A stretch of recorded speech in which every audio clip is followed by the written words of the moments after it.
Yeah, the gaslighting continues and the letdowns and all the rest of it. People's houses have been burnt to the ground in Victoria. They didn't give them the money for their fire trucks and whatnot, and this is what you get. Good afternoon. First at 4, the Victorian Premier has been heckled while touring the state's bushfire zones. Let's go straight to Nick McCallum. Nick, good afternoon to you. Locals in Alexandra are furious. They are, Alex. When the Premier arrived at the Alexandra Hospital this morning, she was heckled initially by a lone protester who yelled, "Shame, shame." But as the Premier toured the facility, then did a media conference, the crowd swelled to about 40. They demanded to see her. They are furious their internet has been cut. They are also furious that emergency fodder for their stock can't get through roadblocks, and they're also furious, or even more furious, about the fact ageing CFA trucks are breaking down on the fire field. Now,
when the Treasurer, Jacqueline Symes, tried to leave the building in a car, her car was surrounded. Eventually, police escorted her off the premises. The Premier, she was inside for about 45 minutes after her official functions finished, and then she was spirited out a back door into an ambulance station and then moved on from there. Her car disappeared. The protesters were not able to see her. They were furious. They feel betrayed by the Premier. Let's have a listen.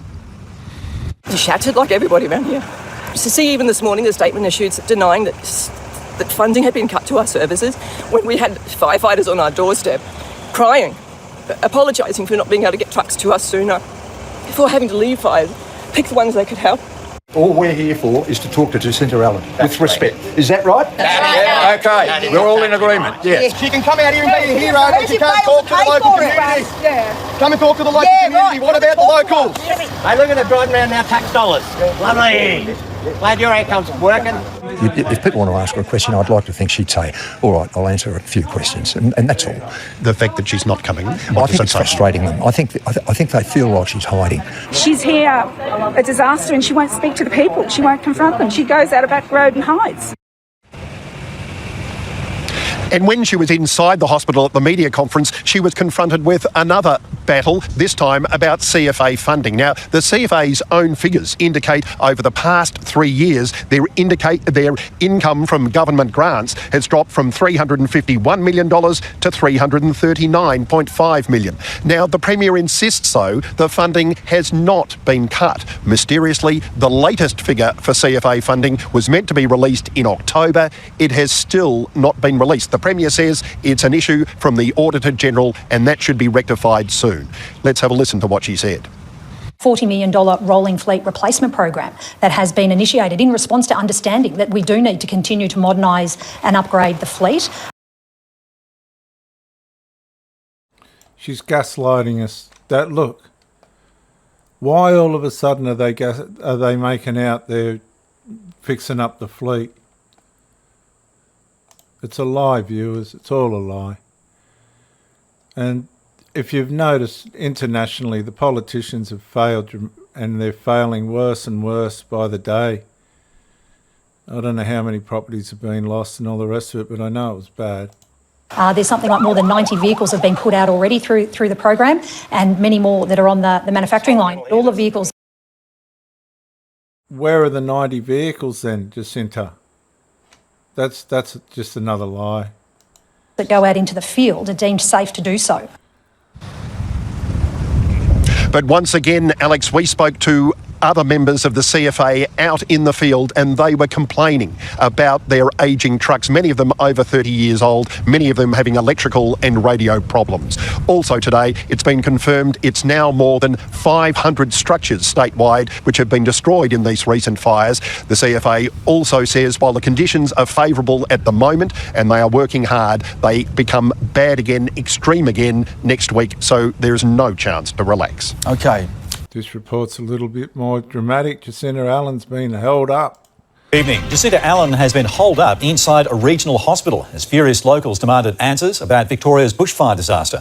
One local yelled, "Shame on you," as the Premier headed into a media conference to announce more financial support. Ollie Haig was there. On the ground in Alexandra, a political storm awaited Jacinta Allen. Shame on you, Premier. Residents demanded answers as the Premier made a beeline for the entrance of the local hospital. Shattered like everybody around here. They don't have the supplies they need to fight these fires. The Premier was there to announce a new $15 million support package, including help for uninsured and underinsured fire-ravaged homes. There will be more support to come, but today's announcements are also in response to what the immediate need is. But these people didn't want to hear it. By the end of the media conference, the angry crowd outside had grown. All we're here for is to talk to Jacinta Allen with respect. Is that right? Okay, we're all in agreement. There was firefighting equipment left out in the paddocks burnt because they couldn't restart their motors because of Jacinta Allen.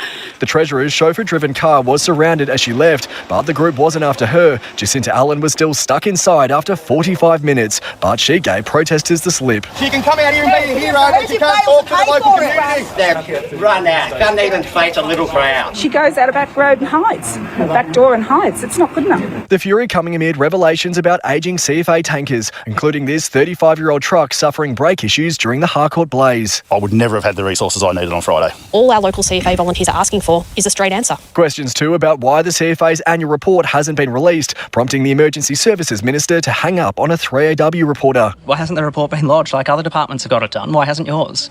I am now going to go into the State Control Centre and continue to do my job, and I thank you very much for this conversation. See you later. Well, some roads have now partially reopened. See, they haven't got the answers, viewers. They're just having yous on. They're putting the money in the bank. They're sitting in their offices. They ain't going to get done what needs to be done. Look at the roads. Look at all the failures. It's failure after failure after failure. And it's all about people making money. And for residents, there's still more than 100 closed across the state. And it's that limited access that has many farmers furious, particularly when it comes to transporting crucial feed in and out of their properties. And we can't get the hay in because they're blocking it at Yay. And they're starving to death. Excuse Now me? they've got the roads blocked so the farmers can't get supplies to their livestock. Look, it's sabotage. It's political sabotage. Every which way you turn, you see it. And what, she can get in here? But while there is frustration, there's also hope. This cattle farmer raising money to buy hay for those hit hard. I just felt I had to do something to help everyone else. And it comes at a time as the firefight eases further. All emergency warnings have now lifted, with 20 Watch and Act alerts in place for 13 active fires. Premier Jacinta Allen, she's been heckled in a regional Victorian town over claims of Labor mismanagement of the bushfire disaster. Allen arrived in the town of Alexandria, where dozens of homes were lost, but the Premier didn't get the best reception. Take a look. Shame on you, government. For what you've done to cause this situation, for what you're doing to not help it now. The policies of this government is what's caused the situation. And to see even this morning the statement issued denying that funding had been cut to our services when we had firefighters on our doorstep crying, apologising for not being able to get trucks to us sooner. Nicole, the Premier has denied any culpability here, but the criticisms are fair, I think. Well, they are, because the reports are showing that the Victorian Labor government have cut at least $10 million of funding from the CFA. There's nothing more important than keeping all Australians safe during bushfire season. And so I hope that the Victorian Liberal opposition and the coalition in Victoria hold the Allen government to account. And it's just devastating what we've seen unfold in Victoria, and understandably people are devastated and very upset. Yeah, very tragic that a life has also been lost there.